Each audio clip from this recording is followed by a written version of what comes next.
The desert wind howled like a forgotten ghost across the cracked asphalt of the old highway gas station, kicking up swirls of dust that stung the eyes and carried the faint, acrid scent of spilled fuel. It was just past midnight, the kind of hour when the world felt empty, save for the distant rumble of semis slicing through the night. Under the flickering neon sign that buzzed "Open 24/7" in faded red letters, a small figure huddled against the wall.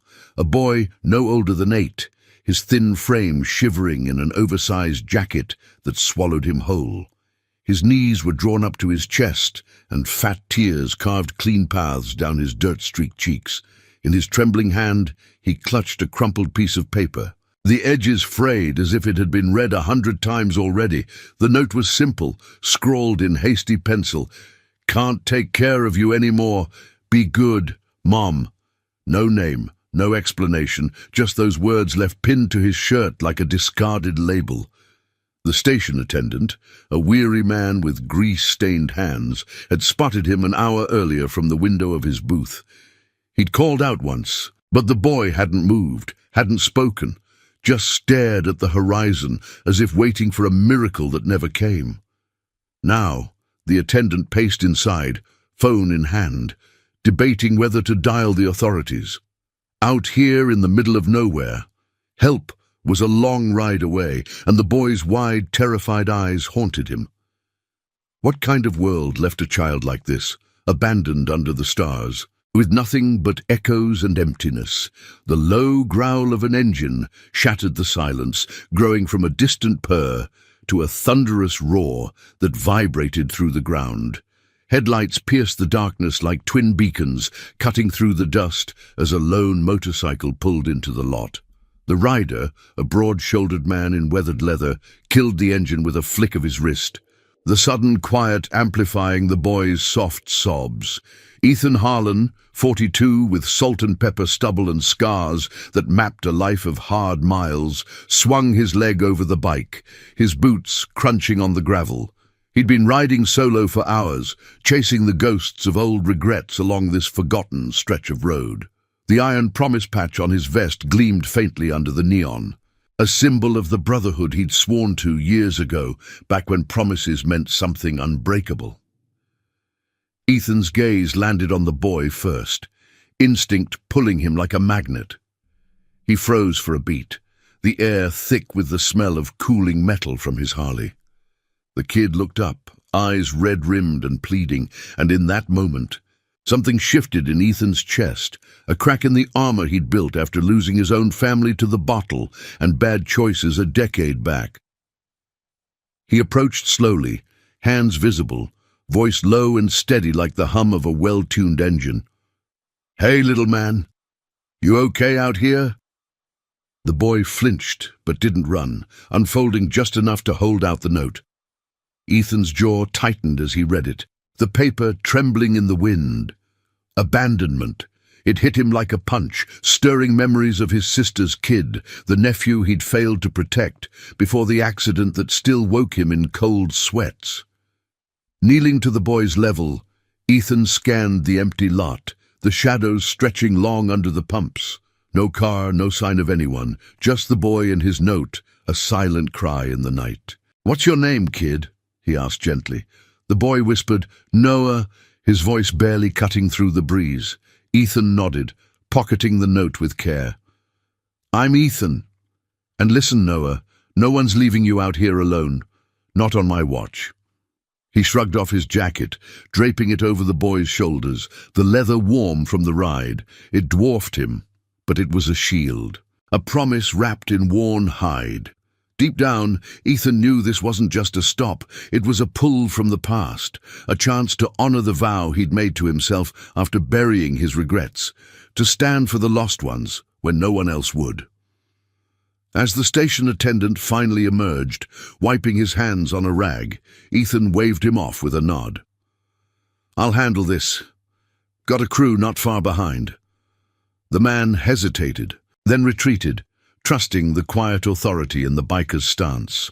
Ethan lifted Noah effortlessly, settling him on the bike's passenger seat, with the jacket bundled around him like a cocoon. The engine roared back to life, a defiant bellow against the indifferent night, and they pulled away slowly, headlights carving a path into the dark. But Ethan's mind raced ahead. He couldn't just ride off with the kid. That note burned in his pocket like an unfinished oath. Dawn was hours away, but he knew where to turn.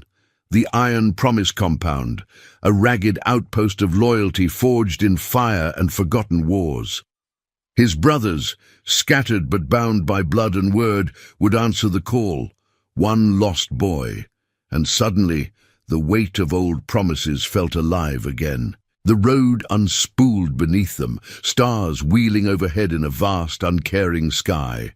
Noah clung to Ethan's waist, his small hands fisting the leather vest, the first hints of trust flickering in his grip. Ethan glanced back once, the gas station shrinking in the mirror, a lonely sentinel fading into memory. He'd walked away from too many messes in his life, debts unpaid, faces forgotten. But this was different, a promise unspoken yet ironclad. He'd never let go. Not of the boy, not of the honor that had kept him riding when everything else crumbled. As the miles blurred, Ethan felt the stirrings of something bigger, a chain reaction, pulling his scattered family together for a fight that wasn't about fists or fury, but about reclaiming what the world had tried to discard. Back at the station, the wind died down, leaving only the buzz of the neon sign. But out on the highway, a new rumble built. Headlights in the distance, engines sinking like heartbeats. Ethan's phone vibrated in his pocket, a text from his second-in-command. Heard the call, we're mobilizing. 50 miles out, the convoy assembled, bikes gleaming under the moon, riders nodding in silent accord. A single note had ignited it all, drawing them from their solitary paths. Justice wasn't always loud. Sometimes it was the steady thrum of wheels on asphalt, carrying a broken promise toward redemption. By the time they reached the first outpost, a weathered diner off the interstate, its windows fogged with the warmth of coffee and grease, the sky hinted at grey. Noah had dozed against Ethan's back, exhaustion claiming him at last. Ethan eased the bike to a stop, the convoy pulling in behind like a steel river. His brothers dismounted, faces etched with the same quiet resolve that had bound them through deployments and betrayals. "What's the play, Hawk?" one asked, using the old call sign from their service days. Ethan met their eyes, the note now shared among them. "We find who did this. We make it right, for him and for the promises we keep." The diner door creaked open, spilling yellow light onto the lot. Inside, over mugs of black coffee that steamed like unspoken vows they planned. Maps spread on the scarred wooden table, voices low and measured. Noah stirred, blinking at the circle of leather-clad guardians, and for the first time, a small smile tugged at his lips. Ethan ruffled his hair, the gesture simple, profound. In that moment, under the diner's hum and the scent of frying bacon, a family was reborn, not by blood, but by choice. The road ahead twisted with shadows of corruption, hints of a system that turned blind eyes to the vulnerable, but they rode for the light. One boy, one note, one unbreakable hold. And as the sun crested the horizon, gilding the bikes in gold, the promise echoed, never let go. The steam from the coffee mugs curled upward like whispers of secrets long buried, mingling with the sizzle of eggs on the diner's griddle. The air inside was thick with the aroma of bacon grease and fresh brewed Java, a comforting haze that wrapped around the group of bikers like an old blanket. Ethan Harlan sat at the head of the scarred oak table, Noah perched on a stool beside him, nibbling at a plate of pancakes that dwarfed his small hands. The boy's eyes darted from face to face, taking in the circle of weathered men, each one a pillar of leather and resolve, their vests patched with the Iron Promise emblem, a coiled serpent around a shield that spoke of oaths etched in blood and time. James Rook, Caldwell, Ethan's second-in-command, leaned forward, his calloused fingers tracing a route on the unfolded map. At 45, Rook carried the weight of their shared history in the faint lines around his eyes, remnants of nights spent dodging shadows in foreign sands. The note's handwriting, it's shaky, like someone in a hurry. No postmark, no envelope. Kid says his mum dropped him off around dusk, mentioned a town called Willow Creek, about 50 miles east. His voice was gravelly, measured, the kind that cut through chaos without raising volume. The others nodded. Benjamin, the quiet medic with hands steady as a surgeon's. Lucas, the wiry scout whose instincts had saved them more times than they could count. And a handful more, their bikes lined up outside like silent sentinels under the rising sun. Ethan's gaze lingered on Noah, who was dipping a fork into syrup with tentative swipes, the sweetness a stark contrast to the bitterness of his night. The jacket Ethan had given him still hung loose, now zipped up against the diner's draft. Willow Creek, Ethan repeated, the name stirring a faint echo in his memory. It was a speck on the map, a fading cluster of trailers and dusty fields where dreams went to wither. He'd passed through once, years ago, chasing leads on a debt that wasn't his, but felt like it. That was before the accident. The screech of tires on rain-slicked roads, the silence that followed when his nephew's laughter turned to absence. The guilt had chained him to the road ever since, a nomad bound by promises he couldn't keep to those he'd lost. Finding Noah felt like fate's cruel joke, or maybe its redemption. A second chance to hold on when everything else slipped away. Outside, the first rays of dawn painted the lot in hues of amber and rose. The chrome on the Harleys catching the light like polished armor. Engines ticked as they cooled, a rhythmic pulse that mirrored the men's unspoken bond. They'd all answered Ethan's call in the dead of night, texts pinging through the dark, voices crackling over lines worn thin by distance. For the kid, Rook had said simply when he pulled up. No questions, no hesitation. That's what the Iron Promise was. Not a club of outlaws, but a covenant forged in the fires of war and loss, where loyalty outlasted the rust on their machines. They'd pulled each other from wreckage before, literal and otherwise, and now this boy's crumpled note had reignited that fire. Noah set down his fork, his small voice breaking the low murmur.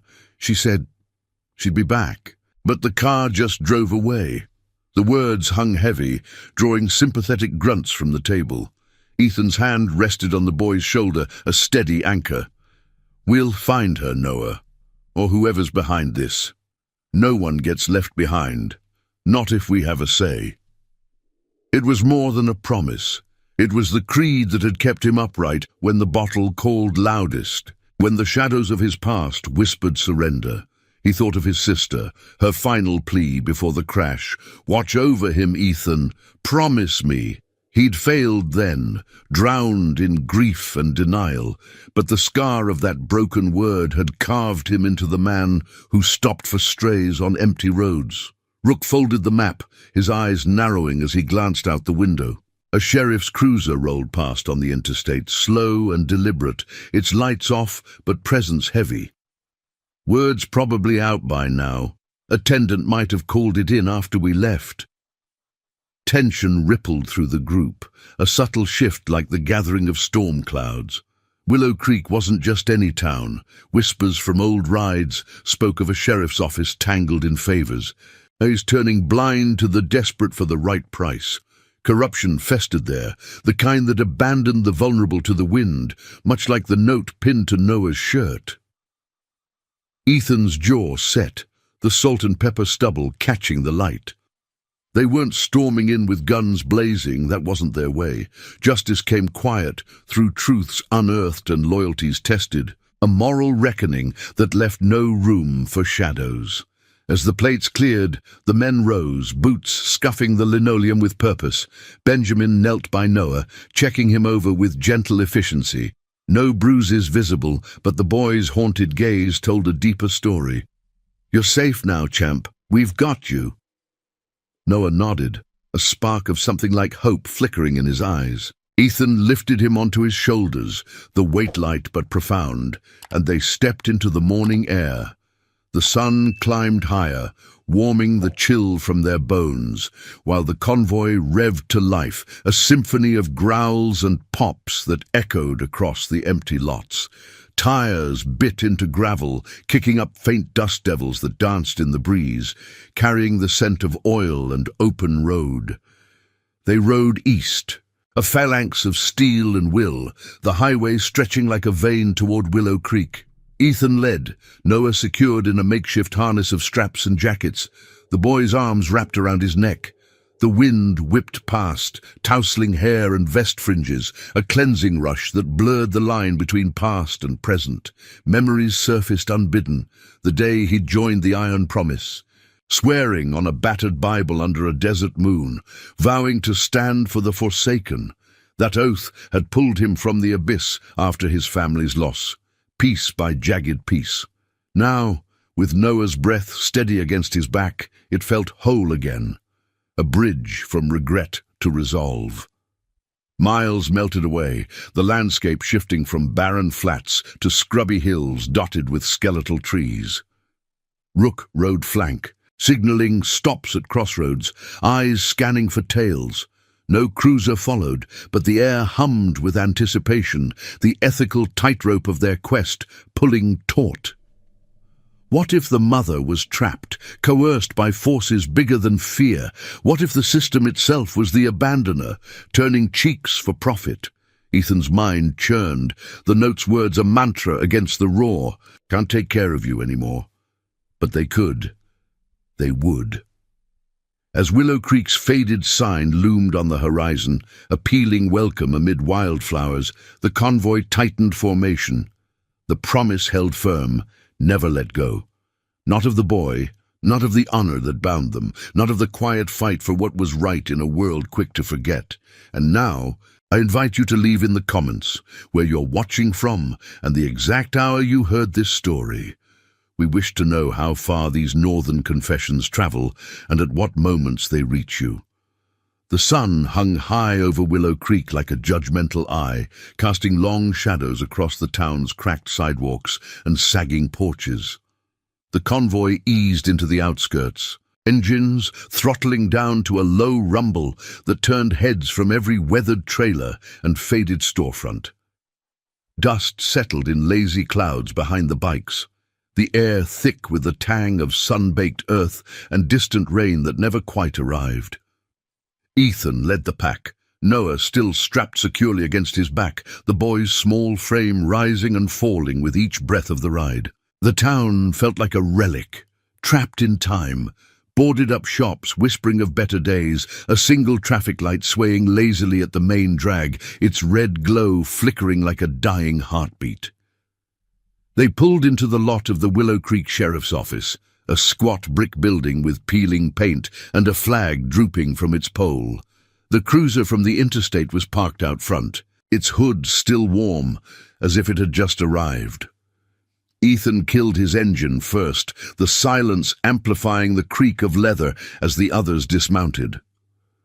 Rook scanned the street, his hand resting casually near his belt, not for a weapon, but for the comfort of familiarity.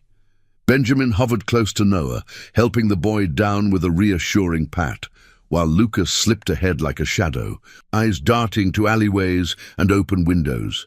The Iron Promise riders formed a loose semicircle, their presence a quiet statement, not invaders, but seekers of truth in a place that seemed to hoard its secrets. Inside, the office smelled of stale coffee and oiled metal, fluorescent lights buzzing overhead like trapped insects. A deputy behind the counter looked up from a stack of papers, his badge glinting under the harsh glow. He was young, maybe 25, with a fresh uniform that didn't quite fit the town's decay, name tag reading Tyler Grant. His eyes widened at the group, but he straightened, feigning nonchalance. "Can I help you folks? We're a bit busy today." Ethan's boots echoed on the linoleum as he approached, Noah trailing close. Clutching the edge of his jacket like a lifeline, the note was tucked in Ethan's vest now, a talisman against the doubt creeping in. "We're looking for information on a woman who might have passed through here last night," Ethan said, his voice steady, low like the gravel under their tires. He slid the note across the counter, the paper's creases telling their own story. "Dropped her boy at a gas station 50 miles west. Name's Noah here. We're not leaving till we know why." Tyler's gaze flicked to the boy, then away, a flicker of recognition or unease crossing his face.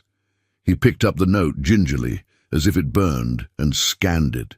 The room felt smaller, the air heavier, with the distant hum of a fan stirring papers on a desk in the back. Tyler cleared his throat, setting the note down. "Look, mister, we get runaways all the time out here. Folks hit hard times, make tough calls without a name or description." He trailed off, glancing toward a closed door marked Sheriff. Ethan leaned in, not aggressive, but unyielding, the scars on his knuckles a map of battles won through words more than blows. "The kid's mom mentioned Willow Creek before she left him. That's gotta mean something. You got reports? Missing persons? Anything?" Noah peeked out from behind Ethan's leg, his eyes wide, searching the deputy's face for a spark of kindness. The boy hadn't spoken much since the diner, but his silence weighed on them all, a reminder of trust earned 1 mile at a time. From the back office, a heavier set of footsteps approached, the door swinging open to reveal Sheriff Harlan Brooks, a man in his late 50s, broad as a doorframe, with a mustache like steel wool and eyes that had seen too much indifference. No relation to Ethan, but the shared surname hung in the air like irony. Brooks sized them up, his gaze lingering on the iron promise patches. "What's this about?" he drawled, voice thick with the local drawl, stepping forward to snatch the note. He read it aloud, slowly, each word landing like a stone in still water. "Can't take care of you anymore. Be good, Mom." A pause. Then he handed it back, his expression neutral as weathered stone. "Sad story, but we ain't got records matching this. Gas station that way? Probably out of our jurisdiction." Rook shifted beside Ethan, his jaw tightening. "Jurisdiction don't mean much when a kid's involved. We've ridden a long way, heard this town's got ways of looking the other way on family matters." Brooks' eyes narrowed, a defensive glint surfacing. "We do our job. Now, if you're not filing a formal report, best you move along. Don't need any trouble from out-of-towners stirring things up." The words carried an undercurrent, a warning wrapped in authority, and Ethan felt the ethical snag tighten. This wasn't just a small-town brush-off. There was a rot here, hints of deals made in back rooms where the vulnerable paid the price for silence. Memories of his own past surfaced, the corrupt officials who'd buried his nephew's case under red tape, leaving him to grieve alone on endless roads. Ethan didn't back down, his hand on Noah's shoulder, a steady pulse. "We're not here for trouble, Sheriff, just answers. For the boy." Noah looked up at Brooks then, his voice a whisper that cut through the tension. "Do you know my mom? She had brown hair, and she cried when she drove away." The sheriff faltered for a split second, his mustache twitching before he turned away, barking at Tyler to check the logs. The deputy nodded hastily, disappearing into a file room, the sound of drawers scraping like reluctant confessions. Outside, the sun beat down mercilessly, turning the lot into a furnace. Lucas returned from a quick scout, murmuring to Rook about a trailer park on the edge of town. Whispers of a woman, fitting Noah's vague description, seen arguing with a local debt collector the night before. The pieces didn't fit neatly, but they pointed to something darker, a web of financial desperation, perhaps coercion from those who preyed on the desperate. Ethan knelt to Noah's level, the boy's face flushed from the heat. "We're close, kid. Hang in there." Noah nodded, a tentative trust blooming in his eyes, mirroring the fragile hope Ethan clung to against his scars. As Tyler emerged with a thin file, nothing concrete, just a vague report of a domestic disturbance, Brooks ushered them toward the door, his politeness edged with steel. "Check the motel on Elm. Folks pass through there. But mind yourselves. The group mounted up, engines coughing to life in unison, the vibration a shared resolve. They rode toward the trailer park, the town's facade cracking under scrutiny. Willow Creek hid its wounds well, but the iron promise had a way of unearthing them, not with force, but with the unbreaking grip of loyalty. Ethan glanced back at the sheriff's office, its windows reflecting their departure like a distorted mirror. The promise burned brighter, never let go, even as shadows lengthened and truths began to surface. The road twisted ahead, pulling them deeper into the heart of forgotten oaths. The trailer park on the edge of Willow Creek sprawled like a forgotten battlefield, rows of rusted mobile homes hunkered down against the relentless sun, their metal sides warped from years of heat and neglect. Weeds clawed through the gravel paths, and the air hummed with the distant buzz of cicadas, punctuated by the occasional bark of a chained dog. Ethan guided the convoy to a slow halt at the entrance, the engines fading to a murmur that echoed off the sagging awnings. Dust motes danced in the shafts of sunlight, piercing the sparse canopy of mesquite trees, and the faint scent of wood smoke lingered from a distant cookout, a reminder of lives pieced together from scraps. Noah shifted on the bike behind Ethan, his small hands still gripping the vest's edges, the warmth of the ride now giving way to the oppressive midday heat. The boy hadn't complained, but his eyes scanned the park with a mix of curiosity and wariness, as if searching for a familiar shadow among the unfamiliar. Ethan dismounted first, lifting Noah down with a gentle firmness that spoke of protection earned through miles. "Stay close, kid," he murmured, the words carrying the weight of an unspoken vow. Rook pulled up beside them, his bike kicking up a small plume of dirt, while Benjamin and Lucas fanned out, their movements fluid, like shadows assessing the terrain. They moved as a unit toward the cluster of trailers at the far end, where Lucas had spotted activity earlier, a flicker of movement behind faded curtains. The ground crunched under their boots, loose stones skittering away like fleeing secrets. One trailer stood out, its door ajar, a child's tricycle tipped over on the patchy lawn, evoking a pang in Ethan's chest. It reminded him of his nephew's toys, scattered in the yard before the rain-slicked night that stole everything. He pushed the memory down, focusing on the now. The faint murmur of voices from inside, laced with tension. Rook knocked on the flimsy door, the sound sharp against the quiet. It creaked open wider, revealing a woman in her early 30s, her face drawn and pale, brown hair tangled as if sleep had been a stranger.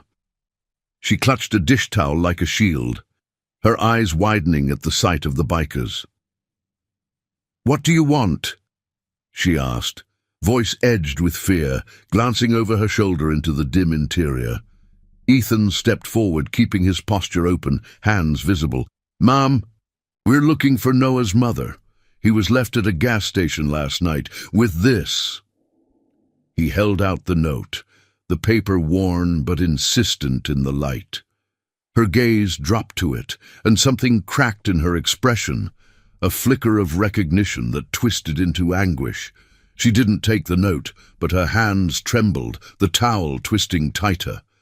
I don't know anything about that," she whispered, but her eyes betrayed her, darting to Noah. The boy froze, then whispered, "Mom!"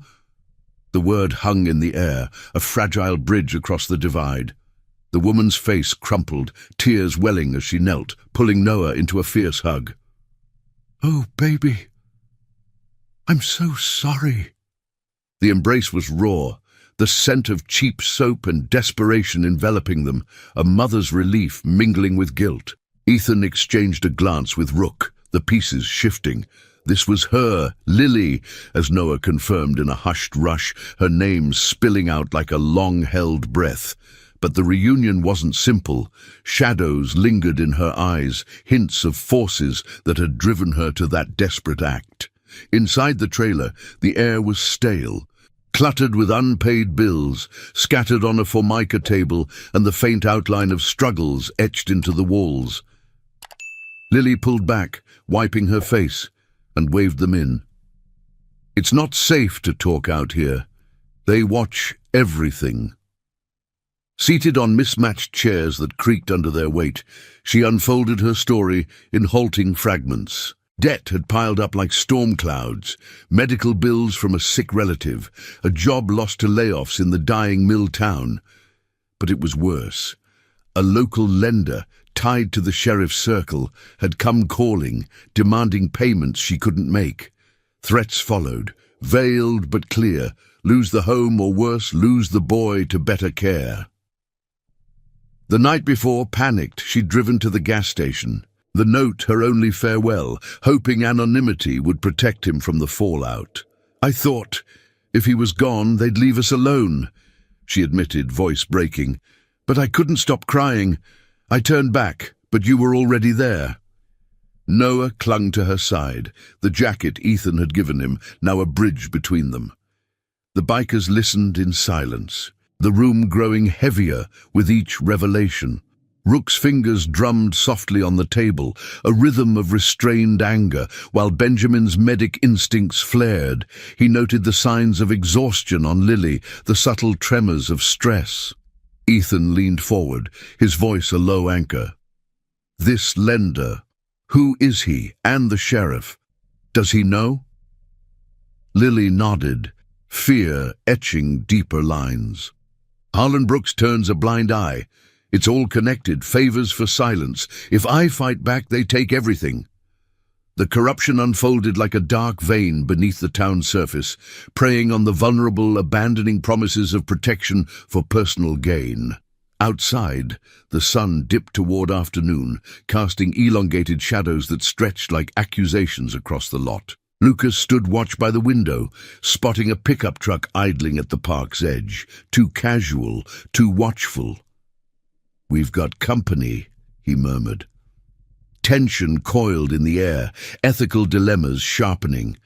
Confront the shadows head-on, or navigate the web with the precision of loyalty, unearthing truth without shattering the fragile peace they'd found.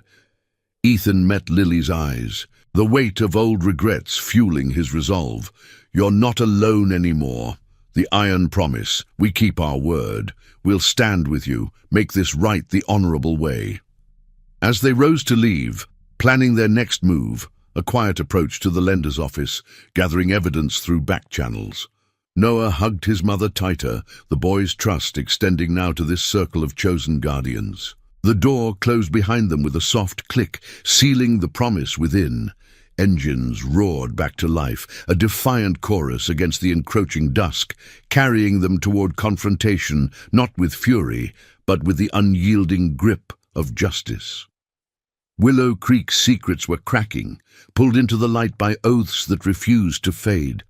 The road ahead wound tighter, but Ethan's hold on Noah, on Lily, on the honor that bound them, never wavered. If this chapter stirred something in you, hit that like button. It helps spread these stories of redemption and unbreakable bonds to those who need them most. The lender's office squatted on the main drag of Willow Creek like a bloated tick, its facade a peeling veneer of respectability, faded gold lettering on the window proclaiming Creek Financial Services, the glass smudged with fingerprints from desperate hands. The late afternoon sun slanted through the blinds, casting striped shadows across the parking lot where the convoy pulled in, engines purring to a halt with the precision of a held breath. Ethan dismounted. Noah now walking hand in hand with Lily, her steps tentative but steadied by the boy's grip. The air carried the dry rasp of parched grass from nearby lots, mingled with the oily tang of idling trucks that rumbled past, oblivious to the quiet storm brewing. Rook led the way, his broad frame blocking the door as he scanned the interior through the glass, empty, save for a receptionist tapping at a keyboard, her nails clicking like impatient Morse code. Benjamin and Lucas hung back, blending into the lot's edges, eyes on the rear exit and the alley snaking behind. The Iron Promise riders weren't here for spectacle. Their approach was measured, a thread of loyalty pulling them through the web of deceit without snapping it prematurely. Ethan paused by the door, turning to Lily. "You don't have to go in. Wait here with Noah. We'll handle the talk." She nodded, her face pale but resolute, the lines of exhaustion softening under the faint hope of allies. "Just bring back what's ours," she whispered, squeezing Noah's hand. The boy looked up at Ethan, his eyes a mirror of trust forged in the desert night. Inside, the office smelled of cheap air freshener masking stale sweat, the walls lined with framed certificates that screamed false legitimacy. The receptionist glanced up, her smile faltering at the sight of leather vests and weathered faces. "Appointment?" she asked, voice thin as the paper stacks on her desk. Rook leaned on the counter, his voice a low rumble. "No, but we're here about Lily Harlan's account. Overdue payments, threats, ring any bells?" Her eyes darted to a closed door at the back, where muffled voices argued behind frosted glass. Before she could respond, the door swung open, revealing Victor Kane, a wiry man in his 40s, slicked hair and a tie too tight for the heat. His smile all teeth and no warmth. Kane's gaze swept over them, calculating before settling on Ethan. "Gentlemen, what can Creek Financial do for you?" He gestured to a cluster of chairs, but no one sat. Ethan stepped forward, pulling a folded printout from his vest. Evidence Lucas had quietly gathered en route. Snapshots from town whispers and a quick scan of public records on a borrowed phone at the trailer. "Your services include leaning on single moms until they break. Lily's boy got left behind because of it.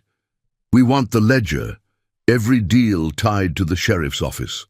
Kane's smile didn't waver, but his fingers drummed the desk, a tell of unease.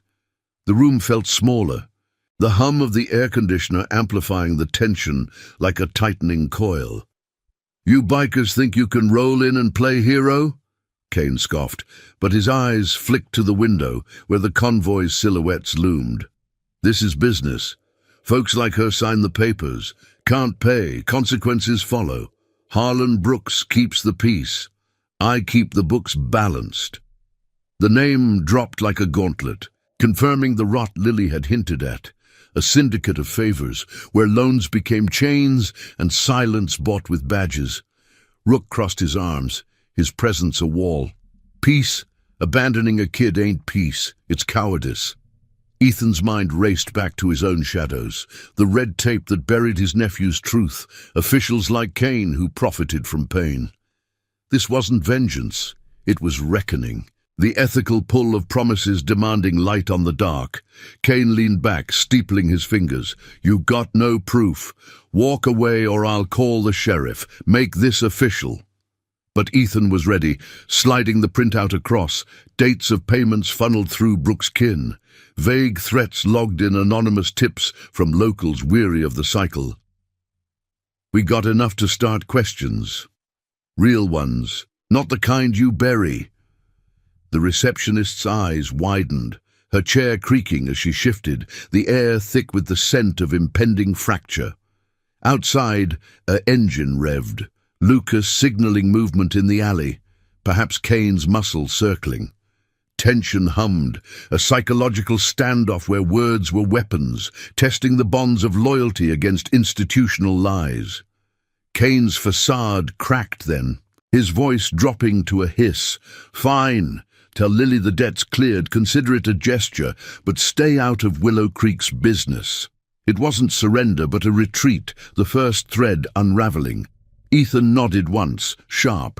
"It's not your business anymore, it's ours." They turned for the door, the bell jingling like a hollow laugh, stepping into the cooling dusk where the sun bled orange across the horizon. Lily rose from the truck bench where she'd waited, Noah at her side, her expression a mix of relief and lingering fear. "What happened?" Rook filled her in briefly, the group mounting up as shadows lengthened, the lender's office shrinking in their mirrors. The ride back to the trailer was silent at first. The highway's asphalt humming under tires, wind whipping through vests like a cleansing breath. Ethan rode point, Noah returned to his perch, the boys' chatter about pancakes breaking the quiet, a small victory in the moral fray. But doubts lingered. Cain's gesture felt too easy, a bandage over a festering wound. Whispers from Lucas suggested deeper ties, property seized under false pretenses, families scattered like Noah had been. The iron promise wasn't done. This was the pivot where redemption demanded persistence, turning personal scars into collective strength. As they pulled into the park, the first stars pricking the twilight sky, Lily invited them in for a simple meal, canned soup steaming on a hot plate, the aroma grounding the ethereal tension. Around the cramped table, stories flowed. Ethan's guarded tales of lost kin, Rook's nods to battles where brotherhood outlasted bullets. Noah laughed for the first time, a sound like sunlight piercing clouds, binding them tighter. Yet outside, a cruiser idled at the entrance, Brooke's shadow looming. The sheriff's call came on Ethan's phone as plates cleared. "Cain says you stirred things. Back off, or the kid goes to real authorities." The threat hung, an ethical fork, fight the system head-on, risking Noah or weave through its cracks with unyielding honor. Ethan pocketed the phone, meeting his brother's eyes in the dim light. "We ride for the truth. Tomorrow we expose it, all of it." The promise echoed, ironclad, as night deepened, the trailer's windows glowing like beacons against the encroaching dark. Willow Creek's corruption teetered, pulled by loyalties that refused to yield. In the quiet hours, with Noah asleep in his mother's arms, Ethan stepped outside, the cool air carrying the distant howl of coyotes. His hand rested on the bike's warm frame, a talisman of journeys unfinished. Never let go, not of the boy, the family forged in fire, or the justice that burned brighter than fear. The road curved onward, toward dawn's unforgiving light. The first light of dawn crept over Willow Creek like a reluctant witness, painting the trailer park in muted grays and golds, the air crisp with the promise of a new day laced with unresolved shadows. Ethan stood outside Lily's trailer, his breath fogging faintly in the chill, the Harley's frame still warm from the night's vigil. The distant howl of coyotes had faded, replaced by the soft coo of mourning doves stirring in the mesquite branches overhead. Inside, the faint clatter of dishes signaled Lily starting breakfast, her movements deliberate, as if each one anchored her against the storm she'd unleashed by letting them in. Noah's laughter bubbled through the thin walls, a pure sound that cut through the tension like sunlight, through dust motes, mingling with the sizzle of eggs on the hot plate. Rook emerged from the shadows of his bike, wiping sleep from his eyes with the back of a scarred hand, his vest zipped against the morning bite. "Sheriff's bluffing," he said quietly, voice like gravel under tires. Joining Ethan at the edge of the lot. "But we can't ride blind, need solid proof before we push." Benjamin nodded from where he leaned against a post, his medic's kit slung over one shoulder, ever the steady hand in the fray. Lucas had already slipped out before first light, scouting the town's underbelly, whispers from the diner's night shift, old ledgers tucked away in the sheriff's back files. The iron promise operated on instinct, honed by years of pulling brothers from the brink, not with brute force, but with the quiet unraveling of lies, thread by careful thread. Ethan glanced back at the trailer, where Lily appeared in the doorway, Noah at her side, the boy rubbing sleep from his eyes, his oversized jacket now a cherished wrap around his shoulders. "We ate what we had," she said, offering a plate of scrambled eggs and toast, the steam rising like fragile hope. They ate in the open air, perched on crates and the bike's seats, the simple meal a ritual of solidarity. Noah perched beside Ethan, mimicking the way he buttered his bread with precise folds, the gesture small but profound, a silent adoption into this chosen circle. Lily's story from the night before lingered in the air, her confessions of pressure from Kane's loans, the sheriff's knowing nods during routine checks, painting a picture of a town where justice bent to the weight of hidden debts. As the sun climbed, gilding the rusted trailers in warm light, Lucas returned, his face etched with the dust of back alleys, a manila envelope clutched under his arm. "Got it," he murmured, spreading contents on the crate, photocopies of falsified reports, signatures linking Kane's firm to Brooks' office, evasion of aid for families like Lily's, properties seized under the guise of unpaid fines. No outright violence, but the signs of coercion were there, families scattered, children relocated to safer systems that chewed them up. Locals talk when you listen right. Brooks buried 3 cases like this last year. Mums pressured to relinquish for the greater good. The words hung heavy, stirring Ethan's ghosts. His nephew's file had vanished into similar voids, red tape woven from indifference and gain. Lily's hand trembled as she traced a name on the page. Her own, scrawled in hasty ink. This could end it.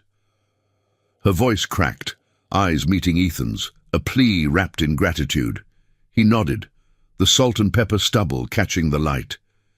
It exposes the chain, no more abandoning the vulnerable for a cut of the pie. But doubt flickered. Brooks' call echoed in his mind, the threat to Noah a blade held to their resolve. This wasn't a brawl in a bar. It was a moral siege, testing the iron promises creed against a system rigged to break the weak. Ethan thought of the vow he'd made under that desert moon years ago, swearing to stand when blood failed. For the lost, the left behind. Noah's note had reignited it, a spark in the engine of redemption. The group mobilized as the town stirred, shops unfurling awnings with the creak of metal on metal, the scent of fresh coffee wafting from the corner cafe.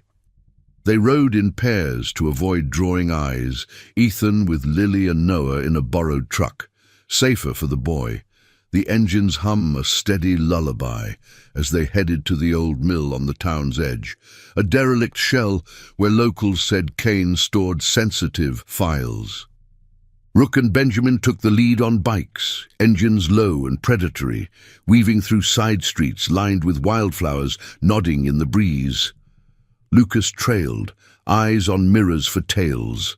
The mill loomed like a skeletal giant, its silos pierced by vines, the air thick with the musty rot of forgotten industry and the faint metallic tang of rust.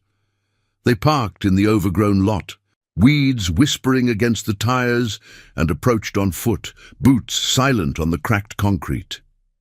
Inside, the vast space echoed with their steps, shafts of sunlight slicing through broken windows like spotlights on a stage of decay.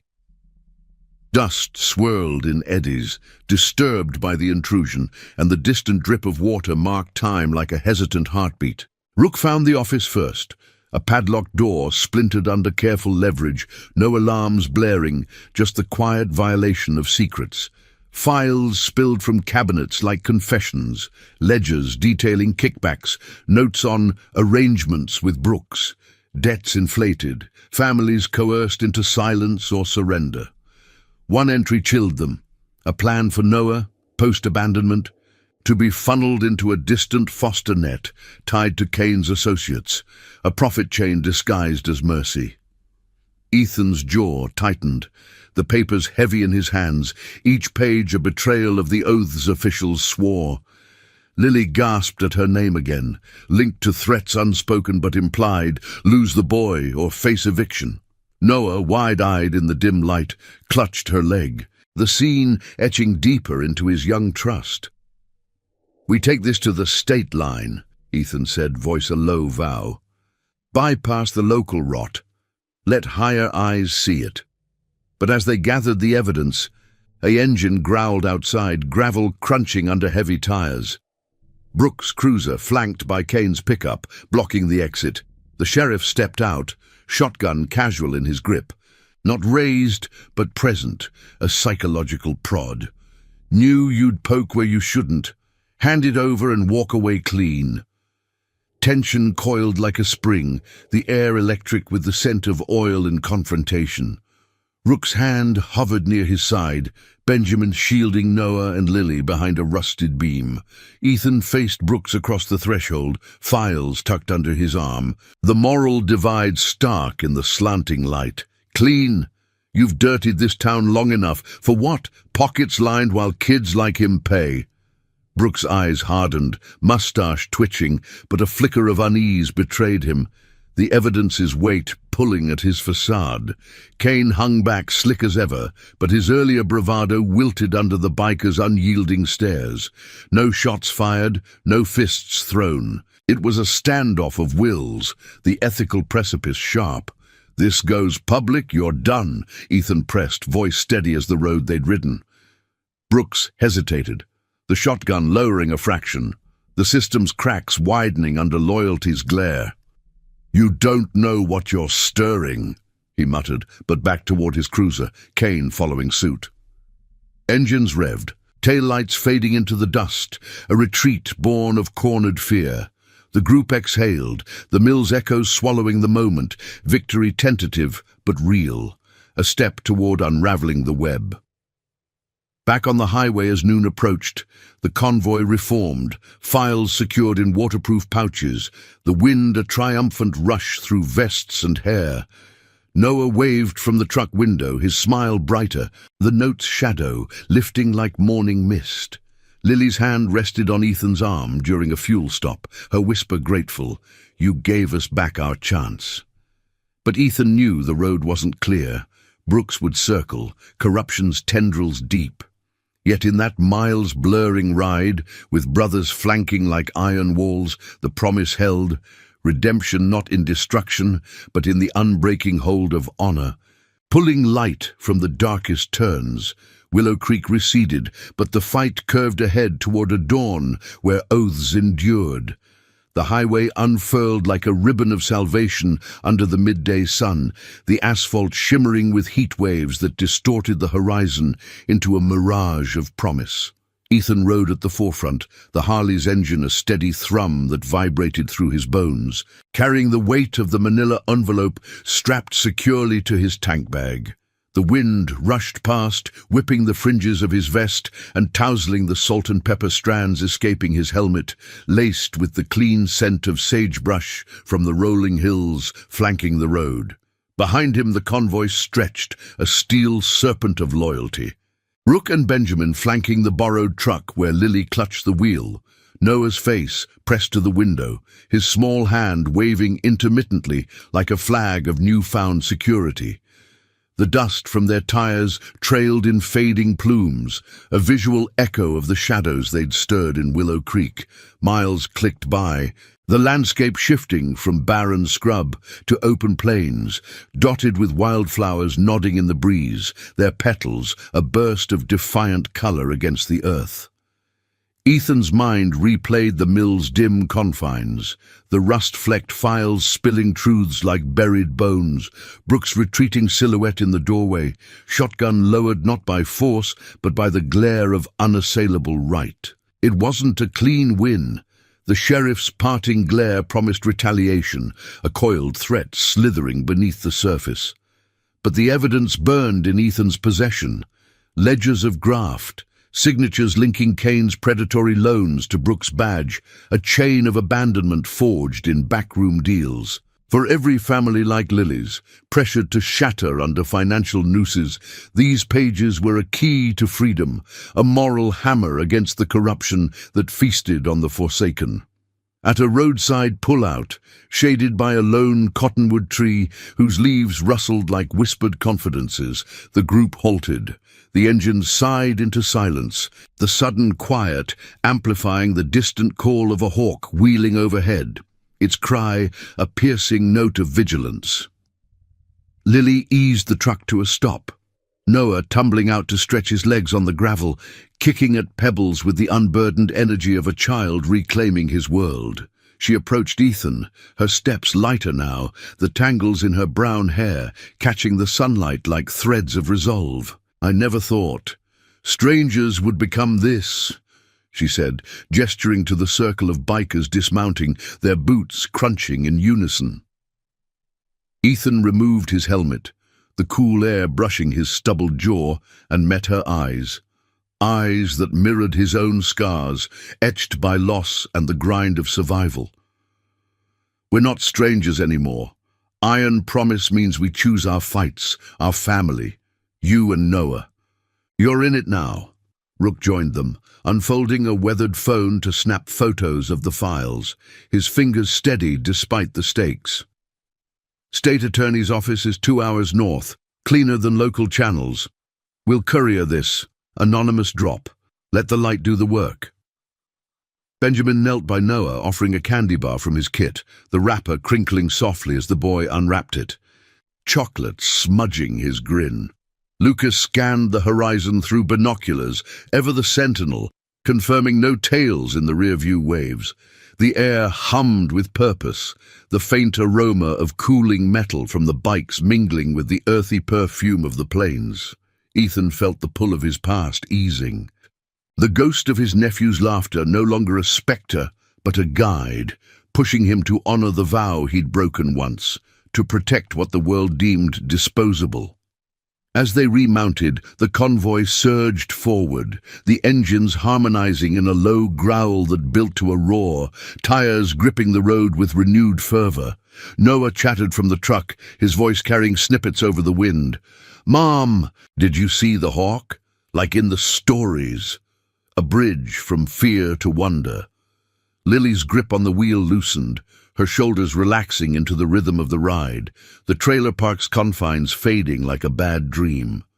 Ethan glanced in his mirror, catching her profile against the passing scenery, and something settled in his chest. A redemption not shouted, but felt in the steady pulse of wheels on pavement.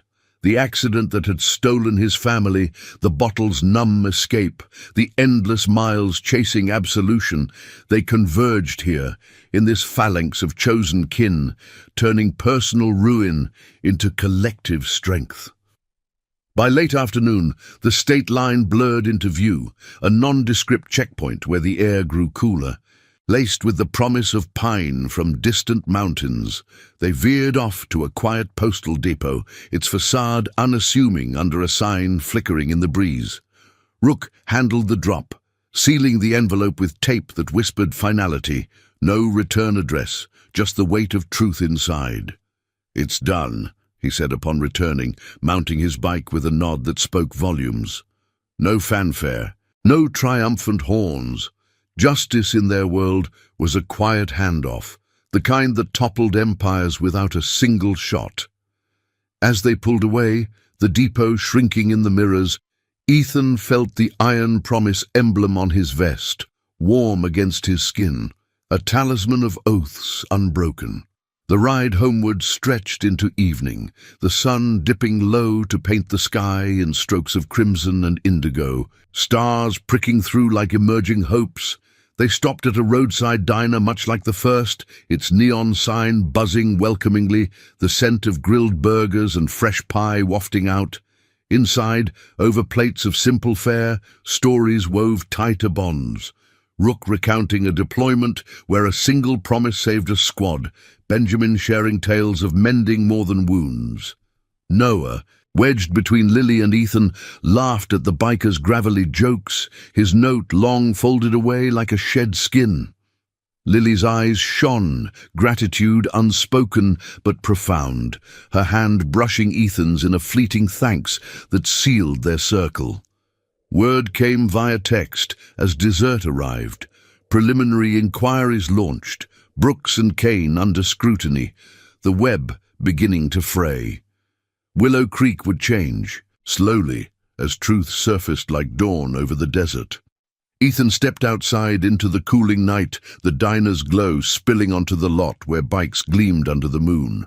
Noah followed, tugging his sleeve. "You won't leave, right? Like a promise?" Ethan knelt, the gravel biting his knees, and ruffled the boy's hair. "Never let go, kid. That's the vow." The words echoed his own redemption. The scars of failure transmuted into legacy, A family chosen, loyalties ironclad, justice a quiet revolution. As the convoy rolled out one last time, engines sinking in the dark, the road ahead curved toward horizons unbound. Promises survived, not in grand gestures, but in the unyielding hold of those who rode for the light. Willow Creek's shadows receded, but the Brotherhood's flame burned eternal, a beacon for the lost, the abandoned, the unbroken. Thank you for joining this journey of redemption and unbreakable bonds. If these stories touch your heart, hit that subscribe button and turn on notifications. We've got more tales of honor and chosen family coming your way.